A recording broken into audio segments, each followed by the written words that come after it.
Sairam students, today in this session we'll be doing a revision of the topic of grammar, that is reported speech. You have already learned this. We'll just revise this particular topic because this is an important one. The act of reporting the words of a speaker is called narration. So we have a lot of narrations that happen. There are basically two ways in which a speaker can convey the intended message or the idea to the listener. They are either by direct speech or indirect speech. These are the two ways in which a speaker can convey the message, what he wants to portray or what he wants to convey to the listener. Now let's discuss each of these, that is direct speech and indirect speech, separately. What is direct speech? The reporting of the words of the speaker without making any changes is known as direct speech. It is shown in quotation marks. It is the first person who speaks. So here whatever the speaker speaks directly, as he speaks, it is put in within quotation marks. For example, he said, "I am playing," or she said, "I am painting." So this is within the quotes. There are quotation marks, there are inverted comma put in. So this is direct speech. Now let's see, there are certain rules that direct speech follows. What are they? We write a comma before the direct speech. So there is a comma before the actual person speaking within the quotes. We write the exact words inside the inverted commas. The first letter is a capital letter. We write a full stop before the closing of the inverted commas. So these are the rules that we need to follow when there is direct speech happening. Now what is indirect speech? The act of reporting the words of a speaker by making necessary changes is called indirect speech. There are certain changes we make as we report what the speaker is actually trying to say. In indirect speech, while narrating something, changes are made in the original words of the first person. That is, whoever is speaking, there is some changes that are made in that narration. For example, the tenses and pronouns are changed according to the reporting verb. That is, the first person changes.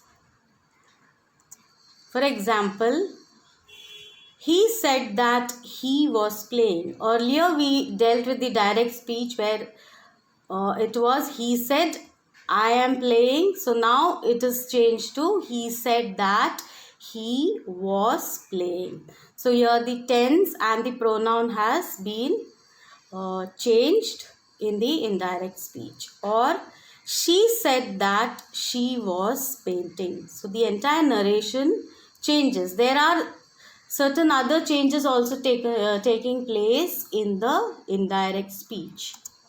So the rules for the indirect speech are as follows. There are no inverted commas. So as in the direct speech we put inverted commas for the narration, here there are no inverted commas. Indirect speech doesn't have inverted commas in the statement.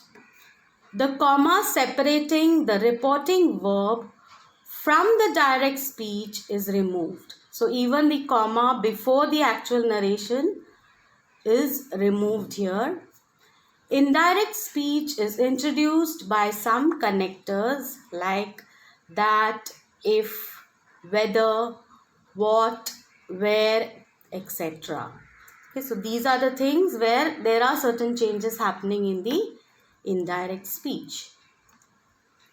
The reporting verb changes according to the sense conveyed by the speech. According to what is actually conveyed, whether it is a command, whether it is a request, or it is just a conversation happening, the reporting verb changes according to the sense of the speech. All kinds of sentences turn into assertive statements. So, you will not find question marks or exclamation marks in indirect speech. Everything becomes an assertive statement. It becomes assertive in nature. There is a reporting clause in the direct or indirect speech, wherein the words which generally come before the inverted commas are called reporting clause. Now in this you can see the example. Ram said to Rohan, I am going for a movie. So this particular which is highlighted, that is Ram said to Rohan, this is the reporting clause. The verb said is called the reporting verb.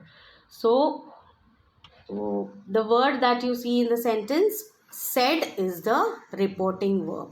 So, this reporting verb will change according to the sense of the statement that is being portrayed in the direct speech. Okay, students, now let's move ahead. There are certain rules for changing direct to indirect speech. We need to follow these when we change the sentences from direct to indirect. The first one here is the rules for changing the pronouns. Okay, you know what are pronouns? These are words used instead of nouns. So you can see this table. Make a note of this, where you see generally the first and the second person in the direct speech gets converted to the third person in the reported speech. Like for example, if I have to name a few, we in the direct speech becomes they in a reported speech, or you becomes him, her, or them. So you have to accordingly change the pronoun in the reported speech. So just make a note of this table.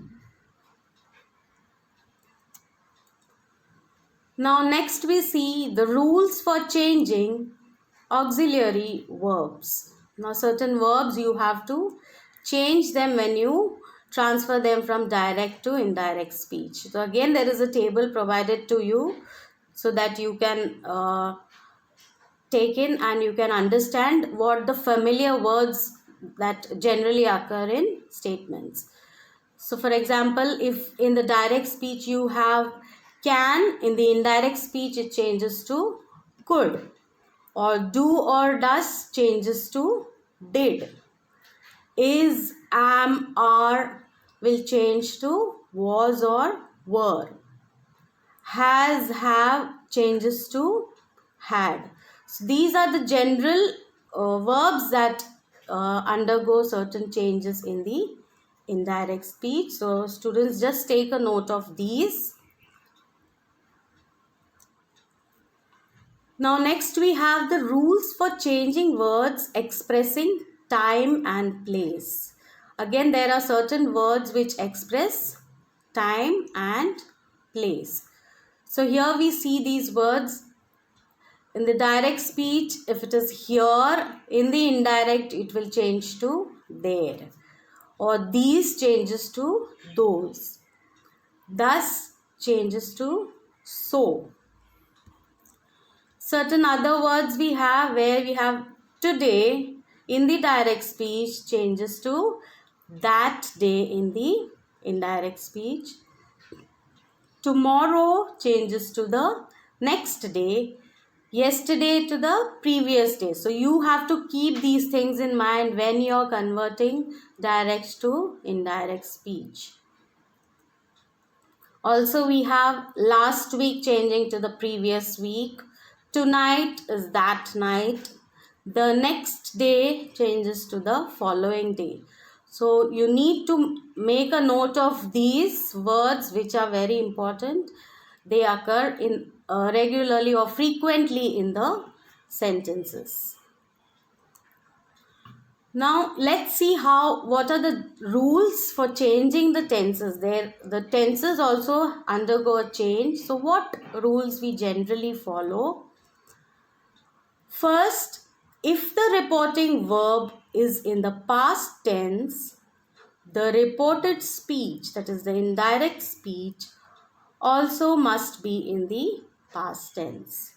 Now, for example, you see here, she said, I am writing a letter. This is the direct speech. The reporting verb here is said. Now, when this is converted to indirect speech or reported speech, the reporting verb would remain the same. You can see in this example, what is the change? She said that she was writing a letter. So, in the indirect speech, the reporting verb will remain the same. So, if it is in the past, in the indirect speech also it would be in the past. So, you need to remember this particular rule. Next, if the reporting verb is in the present or future tense, the tense of the verb is not changed in the indirect speech. Now let's see with the example. She says, I am flying a kite. So this is in the present tense.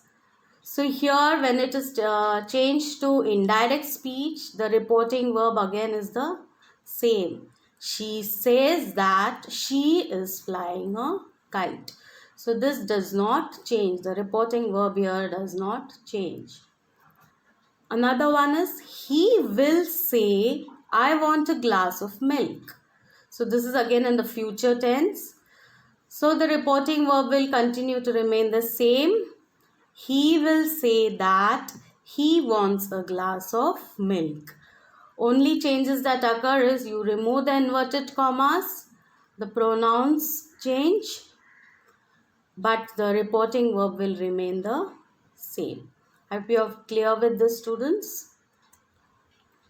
Now, next we see the rules for interrogative questions, that is, questions which are interrogative in nature. So here under this, the first one is the reporting verb is changed into asked, inquired, wanted to know in the indirect speech. So for example, here it is, he said, who are you? This is in the direct speech. Now you can see the said is the reporting verb out here. When you change it to the indirect speech, what it becomes? He asked him who he was. So here you can see the question mark again is not existing in the indirect speech or reported speech. It becomes a assertive statement. Okay, so he asked him who he was. So the reporting verb changes to asked from said.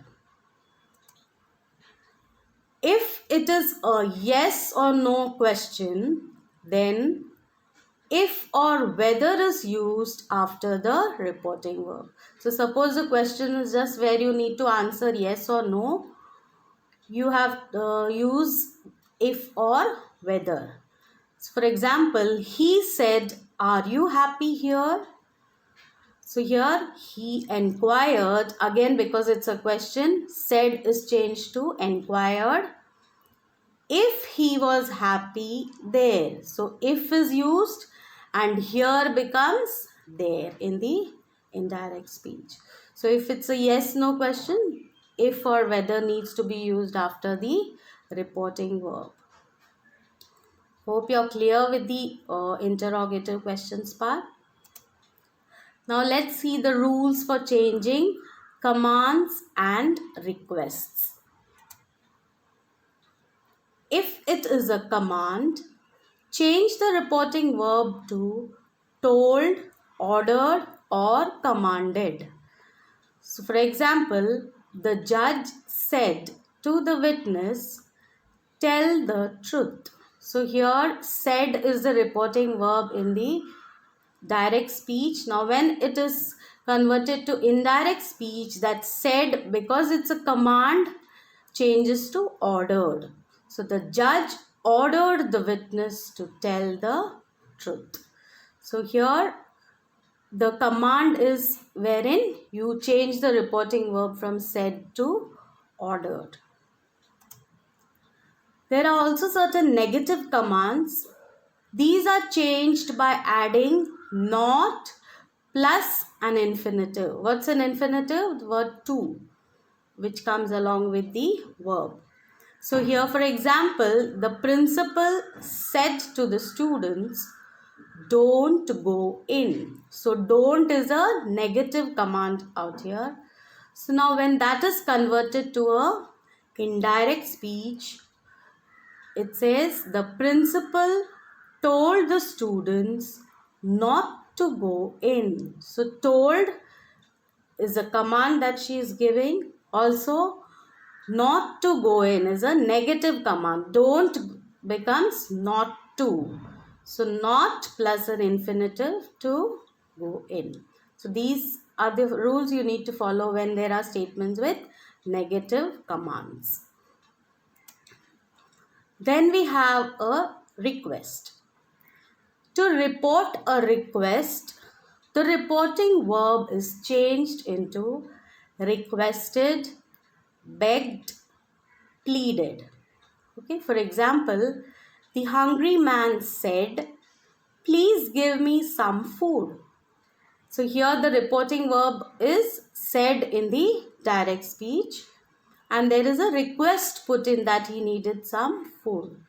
So when you convert it into an indirect or reported speech, the reporting verb changes to requested. So the hungry man requested them to give him some food. So this, in a request, you can also write begged, pleaded. So request changes to, in a request, the reporting verb changes from said to requested. So these are the rules that you need to keep in mind when you're changing from direct to indirect speech. I hope students, you've understood what the basic rules, what are the things you need to remember in reported speech and how you need to convert them using the rules given.